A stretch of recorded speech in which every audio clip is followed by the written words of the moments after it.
श्री गुरुवे नमः। मित्रों, आज हम इस वीडियो में कुंडलिनी साधना विषय में बात करेंगे। कुंडलिनी साधना से ऐसी कोई चमत्कारिक शक्ति नहीं मिलेगी कि आप खड़े खड़े गायब हो जाएं। आपकी उंगलियों या दृष्टि से कोई लपटें या किरण भी नहीं निकलेंगी। हाँ, आपकी चैतन्य शक्ति में विलक्षण परिवर्तन होगा, जीवन शक्ति और ताकत बढ़ जाएगी। सम्मोहन, दिव्य दृष्टि, अंतर्ज्ञान, अंतर्दृष्टि तीव्रतम होती चली जाएगी, शारीरिक ऊर्जा में वृद्धि होगी, भविष्य दर्शन होगा, भविष्यवाणियां फलित होंगी।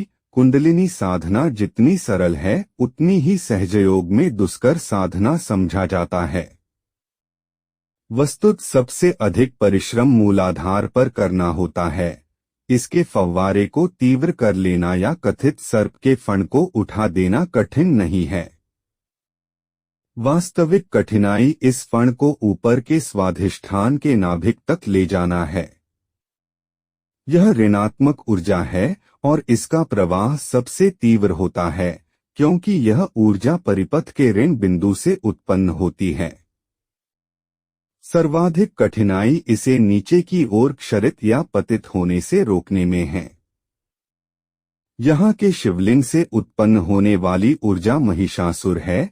इससे अंधी तीव्रता है। काम, क्रोध, कर्कशता, निर्माता, क्रूरता, मर्यादाहीन, उच्छृंखलता इसका गुण है। यह किसी का नियंत्रण नहीं मानती है। जब तीव्र होकर दौड़ती है तो भैंसिंग की तरह खतरों आदि को बारे में अंधी हो जाती है। ज्ञान विवेक लुप्त हो जाता है। यह काली है जो शिव विवेक को पैरों तले रौंद डालती है। तंत्र विधा में सबसे कठिन सिद्धि इसी शक्ति को करने में होती है। इस बिंदु को जागृत करना कठिन नहीं है। कठिनाई यह है कि जब यह ऊर्जा बढ़ती है तो उपर्युक्त गुणों की मात्रा भी बढ़ती है। इन गुणों में बहकर उत्पन्न ऊर्जा को क्षरित करने से रोकना ही वास्तविक सिद्धि है। इसके लिए तंत्र में निर्देश है कि इस भैंसे की बलि देने या निरंतर प्रयत्न करते रहें।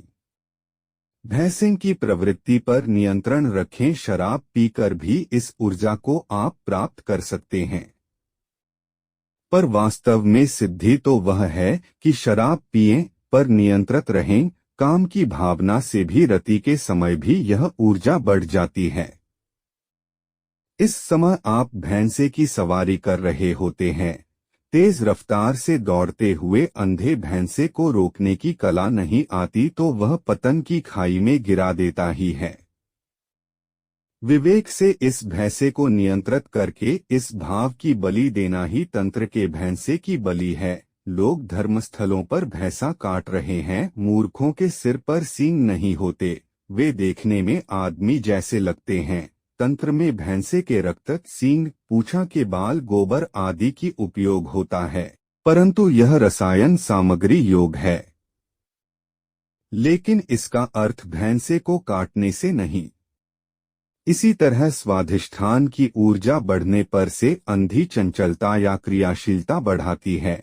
मन हमेशा चंचल, उन्माद बना रहता है, वह भी तामसी भाव में उत्तेजित, ठीक बकरी के बच्चे की तरह। यदि आप इस चंचलता को नियंत्रित करके मन के बकरी को बच्चे जैसी प्रवृत्ति की बलि देते हैं तो सिद्धि अवश्य मिलेगी।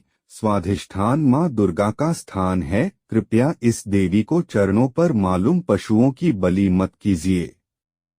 माता कभी राक्षसी नहीं होती, वह आपकी ही नहीं इस सृष्टि की माता है। वह बकरी के बच्चे की भी माता है। इस देवी को आंचल को रक्त से संचित कर दिया जाता है।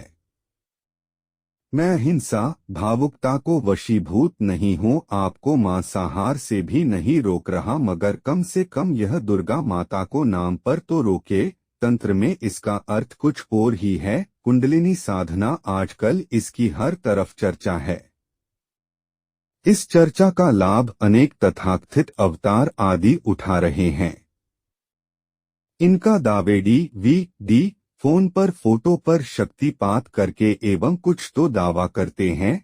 ये 2 घंटे में कुंडलिनी जागृत कर देते हैं। ऐसे विज्ञापन टीवी आदि संचार माध्यम में देखने को मिलते रहते हैं। कुछ से हमने भी पूछा कि कुंडलिनी है क्या, तो उत्तर में वे बताने लगे कि मूलाधार में एक शिवलिंग है, उसमें सांप लिपटा है, उसका फण लिंग मुंड पर है। उस फण को जागृत करना ही कुंडलिनी जागरण है। ये लोग ठग है, ये कुछ नहीं जानते। मूलाधार में शिवलिंग अवश्य है, पर वहां सांप जैसा कुछ नहीं है।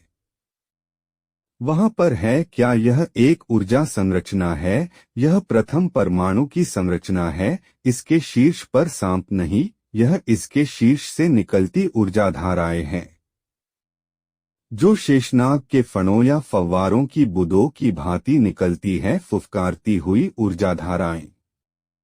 यह संरचना इस ब्रह्मांड की प्रत्येक इकाई की है, प्रत्येक ऊर्जा बिंदु की है। मूलाधार में नहीं, रीढ़ में व्याप्त 9 बिंदुओं या शरीर को 33 करोड़ बिंदुओं, सभी तारों, सूर्य, नाभिकों सी संरचना है। हमारे शरीर में जो 9 ऊर्जा बिंदु मुख्य है, रीढ़ में उनके मध्य कुछ रिक्त स्थान है, जिसे सुषुम्ना नाड़ी कहते हैं, जिनमें ऊर्जा धाराएं एवं बिंदु तो है, पर मुख्य बिंदु जैसे नहीं है। मूलाधार के शिवलिंग के शीर्ष से फव्वारों के रूप में निकलती ऊर्जा को तीव्र करके ऊपर को बिंदु के शिवलिंग के नीचे पुच्छल ऊर्जा धारा से मिलाने से शक्ति प्राप्त होती है। तब इसे ऊपर खींचा जाता है और ऊपरी शिवलिंग के नाभिक में ले जाया जाता है। इससे शॉर्ट सर्किट होता है, दोनों प्लस धन होते हैं। इससे दूसरे शिवलिंग का फव्वारा बढ़ जाता है। कुंडलिनी साधना में एक मूलाधार ये फव्वारे को ऊपर स्वाधिष्ठान के केंद्र में मिलाने से कई चमत्कारिक शक्तियां प्राप्त होती है। परंतु यह तो वर्षों का काम है, वह भी निरंतर लगन के साथ अभ्यास करने पर। परंतु 2 घंटे में ईश्वर ही जानता है कि यह कैसा धोखा है। मित्रों, अगर यह वीडियो आपको अच्छी लगी हो तो कृपया इसे लाइक और शेयर करें और इस चैनल को सब्सक्राइब करें। धन्यवाद।